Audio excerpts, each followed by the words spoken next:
Tercer bloque de Diálogos de ACNUR con el profesor Jofré Real, y estábamos analizando y veíamos estas desproporciones que hay entre los poderes concentrados y la democratización de los poderes. Nosotros alguna vez dijimos que se habla mucho de democracia, pero hay muy poca democracia real. Dijimos que Platón ya había alertado acerca de que la democracia escondía una concentración oligopólica o oligárquica, y lo denunciaban en su libro La República, y que los profetas también, el Corán dice que es el profeta el encargado de la distribución de los bienes de producción, porque de lo contrario se hace una rueda donde los privilegios, las oportunidades, las ganancias, los frutos y todos digamos, los goces y deleites se lo concentran en pocas manos y se abusa, con miles de ardides. Esto es más viejo que, digamos, de la época de Adán y Eva, digamos. Por lo cual, entonces, Dios dice, obedézcanme, yo los creé, y yo los creé de tal manera que, mira, en el cuerpo humano se ve, digamos, ¿no? A veces se compara la sociedad con un cuerpo humano. Tiene corazón, tiene ojos, hay partes más sensibles, hay partes... Pero si te duele el dedo gordo del pie, no dormís, ¿eh? Ahí nadie dice, no, bueno, a veces está ahí abajo que se aguante, digamos. Sí, por supuesto, el dedo gordo o el pie soporta el peso, pero pobrecito, digamos, de que cuando se queja la fiebre, digamos, llega hasta la cabeza y el hombre queda planchado ahí. Entonces así debería ser la distribución en el cuerpo humano. Una vez Malcolm X decía que el ejemplo de la justicia divina, ¿no? Cómo se distribuye la sangre en el cuerpo. Vos sabés que el corazón, cuando vos, por ejemplo, pasás hambre, ¿qué hace el corazón? Dice, bueno, a ver, acá estamos con dificultades, no hay mucho alimento, así que vamos a darle a la cabeza, que es muy importante, tiene que tener el 90% del consumo, y el resto, no, distribuye, sube o baja, todo es igual la distribución. ¿Hay problema? Todo va para... Y realmente quienes imitan más eso en la realidad son los profetas, que los profetas son los que más se digamos, limitan en lo material, son los más fuertes en lo espiritual, y la distribución es máxima, de modo que invierten las cosas. Y realmente el Imam Ali dice, en Irak cuando gobernó, a pesar de que tuvo 3 guerras civiles, digamos, que se le levantaron injustamente porque él venía a cortar privilegios que se habían instalado fuera de la cultura profética en el territorio islámico que él le tocó gobernar 5 años, pero radicó la pobreza de Irak en ese tiempo con 3 guerras internas. Es decir, si no las hubiera tenido, ¿qué hubiera hecho? Y realmente hoy vemos otro milagro que nos va a interesar en este bloque hablar con el profesor Jofré, porque estuvo allí, de esta revolución islámica que yo lo decía ayer en la universidad, o sea, realmente pone al Islam como sujeto en el mundo islámico. O sea, el Islam frente al neocolonialismo se para sobre sus pies, sobre su identidad histórica, y dice, nosotros estamos acá como un sujeto, ya no somos más objeto de que ustedes hagan lo que quieran con nuestros recursos, con nuestra realidad, con nuestra sociedad, que nos impongan sus ideologías, sus problemas. No, ahora vamos a hablar de igual a igual. Y eso fue y es muy atacado, es decir, el imperio no quiere socios, digamos así, lo quiere todo para sí. Pero lo cierto es que esta revolución islámica es extraordinaria y milagrosa, en el sentido de que ha vencido a todos los obstáculos que el imperio le ha puesto uno por uno, desde el triunfo de la revolución hasta el triunfo de la guerra impuesta, hasta el triunfo ahora, digamos, en esta versión de este terrorismo islámico, entre comillas, que se le impuso, y sigue avanzando y sigue ganando terreno, ¿no? Eso, vos creés que... Dos cosas te voy a preguntar. ¿Cómo es tu experiencia, vos que estuviste allá? ¿Viste algo de lo que estoy diciendo yo o no? ¿Creés que pasa por otro lado? Y segundo, ¿cómo repercute eso, ya hablando de la política internacional, cómo nos afecta a nosotros aquí en China, Argentina, en el rincón del mundo? ¿Cómo crees que puede llegar a afectar este fenómeno que se está viviendo hoy en el Medio Oriente? Yo agregaría, Sheikh, no solo como sujeto histórico, sino como alternativa también. Vos redoblás la apuesta. Exactamente. ¿Ah? O esa va a ser difícil que lo entienda. Su sujeto, ¿Cómo lo explicarías? Lo explico como una alternativa justamente a esos poderes, ¿no? A esos poderes en ese momento. Estamos hablando de 1979, plena Guerra Fría, un mundo bajo la égida norteamericana, un bloque occidental y un bloque del socialismo real, que era la denominación, bajo la égida de la Unión Soviética. Justamente la revolución islámica es una revolución al margen de esas lógicas. de esas lógicas. Es, primero, bajo conceptos de soberanía, bajo concepto de dignidad, bajo el concepto de un camino alternativo en función de su propia historia, ¿ah? No de una historia impuesta. Una auténtica autodeterminación del pueblo. Así es. Es el concepto. De tal forma que hay que recordar que una de las primeras medidas del imán Jomeini fue instaurar el Día de Al-Quds, por ejemplo. El Día de Al-Quds significa el Día de Jerusalén, el día por el pueblo palestino y su autodeterminación. Y eso es fundamental porque no solo piensas en función de la necesidad de avanzar internamente, en tu política interna, eliminar años de atraso, años de una monarquía sujeta y ceñida a los intereses de Occidente. Puesta por Estados Unidos, pero además piensas Golpe en función regional. Piensas en función de nosotros hemos triunfado, va a ser difícil, vamos a caminar bajo un camino lleno de dificultades, pero a pesar de esas dificultades estamos pensando en otros hermanos. Oprimidos y opresores, es decir, no secta o nacionalismo o digamos o clasismo. Entonces estamos hablando de un triunfo revolucionario que le da otro nivel a la política internacional porque implica una de las grandes derrotas del imperialismo en el mundo. Recordemos que Irán era el gendarme de Estados Unidos en la zona.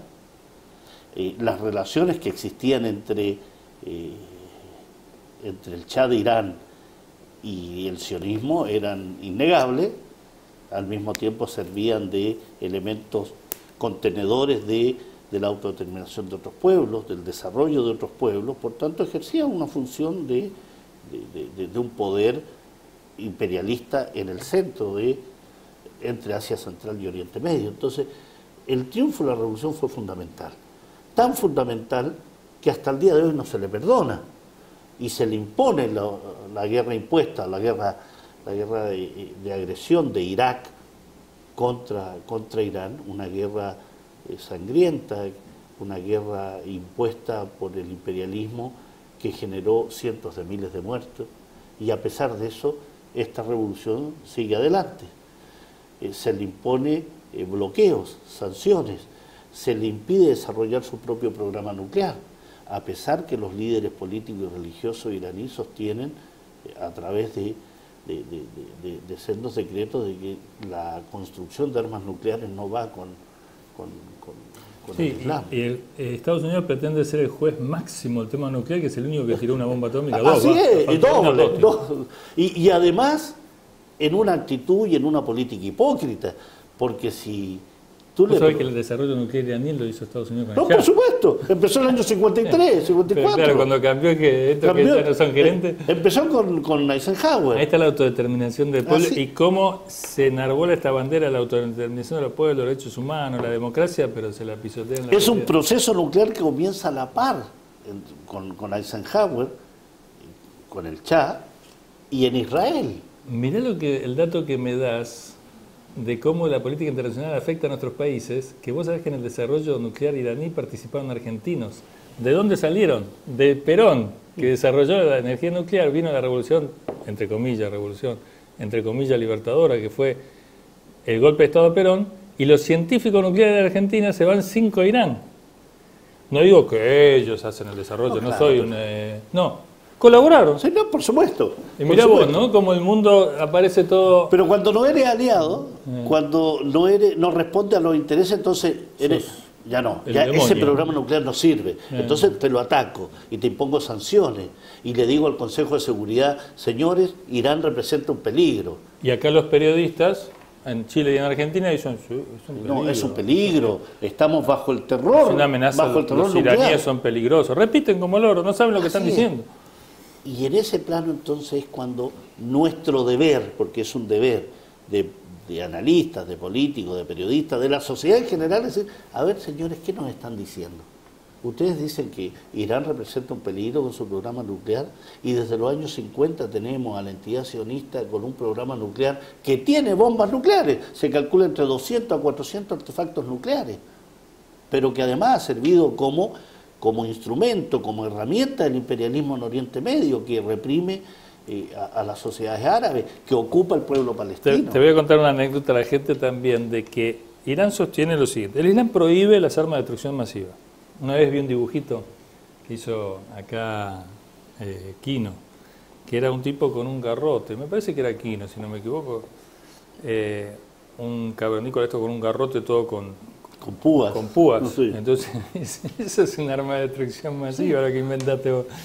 Bueno, desde ahí en adelante está prohibido esto, digamos, del arma de destrucción masiva, pretexto con el que se mató 1 millón de iraquíes, ¿no? Y se destrozó ese país hasta el día de hoy, y que se destrozó a Japón, digamos, que siguen naciendo gente todavía enferma. Entonces, además de eso, es absolutamente, ya dejemos el plano ético, el plano moral, el plano religioso, el plano revelado.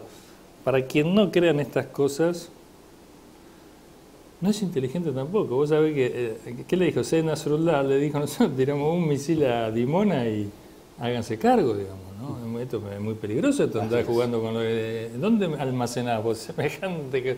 Sí, seguramente en realidad las habrán distribuido por todos lados. ¡Peor! Pero basta que peor, porque vos mañana tirás un misil para allá y resulta que había tremendo depósito nuclear. Entonces, no, por este lado, digamos, no, las cosas se deben resolver en donde se deben resolver realmente. Pero claro, si vos vas a una asamblea de Naciones Unidas y resulta que Estados Unidos te veta a 190 países que quieren decirle que a Israel que pare con los asentamientos, es muy complicado. Por supuesto. No solo es complicado en función de esta doble moral y esta hipocresía que tiene, sobre todo Estados Unidos, ¿no? Desde 1948, en que se crea la entidad sionista, hasta la actualidad han sido 88 resoluciones violadas por Israel.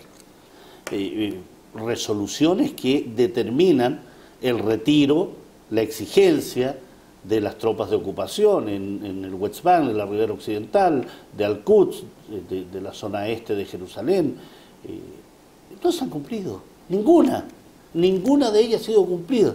Sin embargo, con Libia se impone una zona de exclusión aérea, se le invade y se le destruye. Kosovo, contra Serbia, en los años 90. ¿Por qué no hay una zona de exclusión contra Arabia Saudí en su guerra de agresión contra Yemen?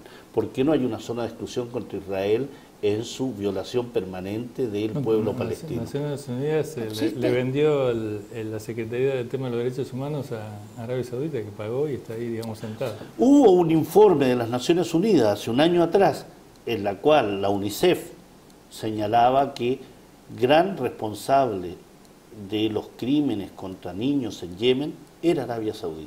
Y Arabia Saudí, ¿qué es lo que dijo? Si no me sacan este documento, no hay financiamiento para la UNICEF.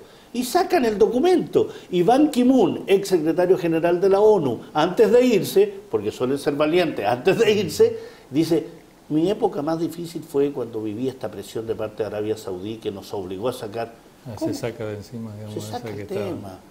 Con el pueblo del Sáhara Occidental, ocupado por Marruecos desde el año 1975, con la traición del gobierno español que abandona al pueblo saharaui a pesar de todas las promesas, con en ese entonces príncipe Juan Carlos de Borbón, que le promete al pueblo saharaui la autodeterminación, porque España como potencia colonizadora tenía la obligación de encabezar el proceso de descolonización. No lo hace, lo abandona y lo deja en manos de Marruecos. Felipe González, expresidente del gobierno español, viaja a los territorios saharauis, le promete al pueblo saharaui que por el honor, que por la gloria, que por todo los va a acompañar hasta el final de la autodeterminación.